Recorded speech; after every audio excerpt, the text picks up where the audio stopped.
UP board class 10th subject math exercise 1.1 का question number 5। ये last question है इस एक्सरसाइज का और इसमें कहा गया है यूक्लिड विभाजन प्रमेय के द्वारा दर्शाइए किसी धनात्मक पूर्णांक का घन। यहाँ घन होगा, ये पिछला ही क्वेश्चन है लिखा हुआ लेकिन अब घन कर दिया गया है। घन किसी पूर्णांक m के लिए 3m 3m+1 3m+8 के रूप का होता है, के रूप का होता है। तो ये क्वेश्चन है, तो ये क्वेश्चन पिछले वाले क्वेश्चन की तरह है। उसमें भी हमने माना कोई धनात्मक पूर्णांक x यूक्लिड विभाजन प्रमेय का, ये थी हमारी a बराबर bq + r, r is less than b और ग्रेटर एंड इक्वल टू 0। तो ये यूक्लिड विभाजन प्रमेय का है। तो x जो पूर्णांक है, x बराबर ये घन है। जब घन करेंगे घन इस रूप का होगा तो ये 3 का मल्टीपल है, ये भी 3 का मल्टीपल है, ये भी 3 का मल्टीपल है, ये भी 3 का मल्टीपल है। तो जो क्वेश्चन नंबर 1 था ये वही क्वेश्चन है लेकिन वहां पर वर्ग थे, यहाँ पर घन कर दिए गए हैं। तो यहाँ पर x बराबर bq + r, लेकिन b का मान, इसमें b का मान 3। ये पिछले क्वेश्चन में भी मैंने b का मान 3 लिखवाया था वहां पर। तो b का मान 3, अगर जब ये 3 होगा तो x के कितने मान होंगे? x बराबर b के स्थान पे 3q + r, b के स्थान पे 3q। जब b का मान 3 होगा तो r के मान तो पता ही है आपके लिए, r का मान फिर 0 होगा, 1 होगा और 2 होगा, क्योंकि b से कम होता है r का मान, r का मान b से कम होता है। तो r के मान जो होंगे 3 में 0 होगा, 1 होगा, 2 होगा। अब मैं x के मान लिख रहा हूं इससे, x के मान फिर कितने कितने होंगे? x बराबर एक तो 3q प्लस r के स्थान पहले 0 लिखेंगे तो एक तो पूर्णांक ये हो जाएगा, ये x। दूसरा क्या होगा? दूसरा होगा 3q प्लस r के स्थान पे 1 पुट कर देंगे तो 1 हो जाएगा। तीसरे में ये तो 3q ऐसे ही रहेगा, 3q प्लस r के स्थान पे 2 पुट कर देंगे तो ये 3q + 2 हो जाएगा। तो ये क्वेश्चन वही है, क्वेश्चन नंबर 4। उसमें भी x के मान 3q + 1, 3q + 2 को मैंने छोड़ दिया था वहां पर, यहाँ पर ले लिया 3q + 2, क्योंकि यहाँ 3 धन पूर्णांक है तो मैंने तीनों ले लिए यहाँ से। अब क्वेश्चन में क्या कहा गया? क्वेश्चन में कहा गया धनात्मक पूर्णांक का घन की बात कर दी गई। घन का मतलब घात 3। तो देखो यार लिखे दे रहे धनात्मक पूर्णांकों के घन। जब घन की बात करेंगे तो ये 3q है ना, 0 का तो मतलब ही नहीं है, इसमें 3q रहेगा तो ये 3q का घन हो जाएगा, ऐसे घन हो जाएगा का मान। दूसरा 3q + 1 है तो 3q + 1 का भी घन कर दे रहे हैं, यहां से 3q + 1 का घन का मान। अगला जो हमारा पूर्णांक है 3q + 2 तो इसका भी घन कर दे रहे हैं, 3q + 2 की घात 3। अब यहाँ पर घात 3 वाले सूत्र चाहिए, a + b की पावर होल 3। इन क्वेश्चनों को भी आपने कक्षा 8 में पढ़ रखा है, संख्याओं के घन। तो a + b की घात 3, a + b का होल क्यूब, इसका सूत्र ये सूत्र है। तो ये सूत्र आप लोग याद कर लें। इससे मैं थोड़े नीचे लिखे दे रहा हूं, यहां पर हो सकता है सही तरीके से दिखाई ना देता हो, तो यहां से मिटा के नीचे लिखे दे रहा हूं, यहां लिखे दे रहा हूं a + b की घात होल 3। तो a + b की घात होल 3 का ये सूत्र आपने पढ़ा है, ये पढ़ा है a की घात 3 प्लस b की घात 3 प्लस के 3ab और ब्रैकेट में a + b। ये फार्मूले का प्रयोग कर देंगे इसमें। ये तो 3 3 9 3 27, ये तो हो जाएगा 27 q की घात 3, ये वाला 3 3 9 3 27 और q की घात 3, ये आ गया आपका निकल के।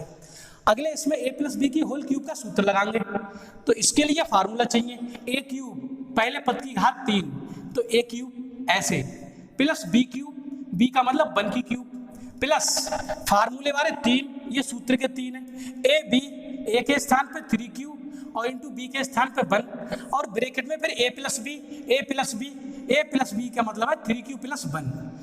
तो इसका प्रसार ये लिखा गया यहाँ से यहाँ तक, ये सूत्र कंप्लीट हुआ। अब अगले वाले में भी यही फार्मूला काम करेगा, क्योंकि घात उसकी भी 3 लगी हुई।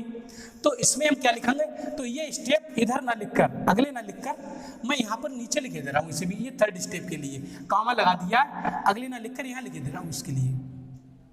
तो ये प्लस बी की पावर होल 3, ये मिलेगा a की घात 3 प्लस b की घात 3 2 की पावर 3 प्लस के सूत्र वाले 3 a के स्थान पर 3q इंटू b के स्थान पर 2 और ब्रैकेट में a प्लस b का मतलब है यहाँ पर 3q प्लस 2 और ये भी ब्रैकेट बंद। तो इसका प्रसार ये लिखा गया है, इसका प्रसार ये लिखा गया है और इसके लिए ये लिखा गया है। इस फार्मूले को तुम मिटा दे रहा हूं मैं, इसे भी नोट कर लेना और इसे याद कर लेना अगर पिछले क्लासों में याद ना हुआ हो तो। अब यहां से 27 क्यू की पावर 3, एक बार इसे दोबारा लिख रहा हूं मैं, 27 क्यू की घात 3 कामा, इसमें देखो इस ब्रैकेट में क्या हो रहा है, 3 3 9 3 27, ये हो जाएगा 27 क्यू की पावर 3 प्लस ये मिलेगा 1 एकम 1, तो प्लस का 1 आ गया और प्लस के यहाँ से 3 3 9 एकम 9 क्यू, तो यहाँ से 9 क्यू मिल गया आपके लिए और ब्रैकेट में 3q प्लस 1 ये मिल गया। ये ब्रैकेट कंप्लीट हुई। अगली वाली ब्रैकेट के लिए कॉमा लगा कर नीचे लिखे दे रहा हूँ मैं, यहाँ लिखे दे रहा हूँ, यहाँ 3 3 9 3 27, यहाँ से q की पावर 3 प्लस 2 दूनी 4 दूनी 8 और प्लस 3 3 9 दूनी 18 और साथ में ये q है और ब्रैकेट में 3q प्लस 2 है, 3q प्लस 2 और ब्रैकेट बंद। तो ये समझ में आ गया होगा। अगले देखें ध्यान से, 27 क्यू की पावर 3, इसको स्टाइल में लिख रहा हूँ, थोड़े स्टाइल में कैसे, 3 और इंटू 9 पहले लिखे दे रहे हैं 9, क्योंकि यहाँ पर हमें 9 की फॉर्म में सिद्ध करना है, तो 9 लिखे दे रहे हैं 9 और गुणा 3 क्यू की घात 3, तो ये हो जाएंगे 9 3 27 क्यू की पावर 3 कामा। दूसरी ब्रैकेट की बात कर रहे हैं, इस ब्रैकेट की, तो इस ब्रैकेट में आपके लिए 27 को लिखे देना है, इससे और इससे 9 इसमें भी है, 9 इसमें भी, 9 कॉमन ले लेना है, 9 एकम 9 9 3 27, तो इससे 9 कॉमन आ जाएंगे, इससे 9 कॉमन ले ले रहे हैं, तो 9 3 27 और क्यू की घात 3 प्लस इसमें से 9 बाहर निकल गए, तो यहाँ से क्यू रह गए, क्यू और ब्रैकेट में रह गए 3q प्लस 1, इस वाली स्टेप हल कर रहा हूँ, इससे और इससे 9 कॉमन ले लिए गए और प्लस का 1 ये बच्चा, प्लस का 1 अलग लिखे दे रहा है, इधर लिखे दे रहा है, 9 तो यहाँ से कॉमन लिए गए, तो इस ब्रैकेट को मैं यहाँ पर बंद करके प्लस 1 अलग लिखे दे रहा हूँ। तो ये बात समझ में आ गई होगी। बल्कि यहाँ पर मझली ब्रैकेट लगा दे रहे हैं, क्योंकि छोटी ब्रैकेट है, छोटी ब्रैकेट के बाद मझली ब्रैकेट का प्रयोग कर दे रहे हैं ऐसे। तो इसका मतलब ये जो 9 लिए गए हैं ये इससे कॉमन लिए गए हैं, इससे कॉमन लिए गए हैं, यहाँ पर मझली ब्रैकेट लगा दे रहा हूँ मुझे, ये 9 दोनों से कॉमन लिए गए बस। तो इस इन दोनों से 9 कॉमन लिए गए, तो इन्हें मझली ब्रैकेट में बंद करके 9 इन्हीं से बाहर निकले, 1 से तो कुछ मतलब ही नहीं, वो बाहर है तो 1 बाहर है। तो इसका हल ये समझ में आ गया होगा। अब मैं इसके लिए बात कर रहा हूँ, इसके लिए स्टेप नीचे लिख रहा हूँ, थोड़ा यहाँ पर नीचे लिख रहा हूँ, ध्यान दें। इनमें से भी 9 कॉमन ले रहा हूँ, इससे 9 एकम 9 9 3 27 और 9 दूनी 18, तो इससे भी 9 कॉमन ले रहा हूँ, तो यहाँ से 9 3 27 3q की पावर 3 प्लस इससे 9 बाहर, 9 दूनी 18 1 q और ब्रैकेट में 3q प्लस 2, ये इससे 9 कॉमन ले लिए, इससे प्लस का 8 बचा, तो प्लस का 8 इधर लिखे दे रहे हैं, जिससे 9 कॉमन लिए वो अलग और 8 वो अलग। ये बात समझ में आ गई होगी। उसके बाद ये 9 तो ऐसे रखेंगे, इससे एक नए पूर्णांक का नाम दे रहे हैं m दे रहा हूं, 9 तो ऐसे, तो इसे ऊपर मिटा दे रहा हूं मैं, इसे एक स्टेप और लिखूंगा, उसके बाद ये क्वेश्चन पूरा हो जाएगा। इसके लिए साफ कर देते हैं, और यही वाली स्टेप जो नीचे स्टेप लिखी हुई है, इसी का हल नीचे ऊपर लिख रहा हूं, ध्यान दें। 9 तो ऐसे, और ये जो 3q की पावर क्यूब है, इसके लिए नया पूर्णांक m कह दे रहे हैं, कामा, यहां से 9, और ये जो यहां से यहां तक का स्टेप है, ये इसका मान भी पूर्णांक ही होगा, तो इसका मान पूर्णांक को m लिखे दे रहे हैं, m 9m, और इसके बाद +1 है तो +1 अलग लिखे दे रहे हैं।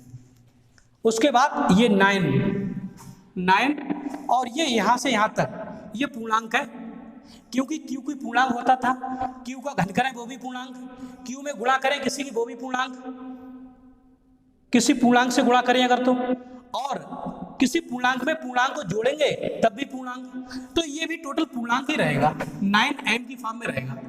और प्लस लास्ट में 8 इसमें भी लिख देंगे, जहां m कोई पूर्णांक है, m कोई पूर्णांक है।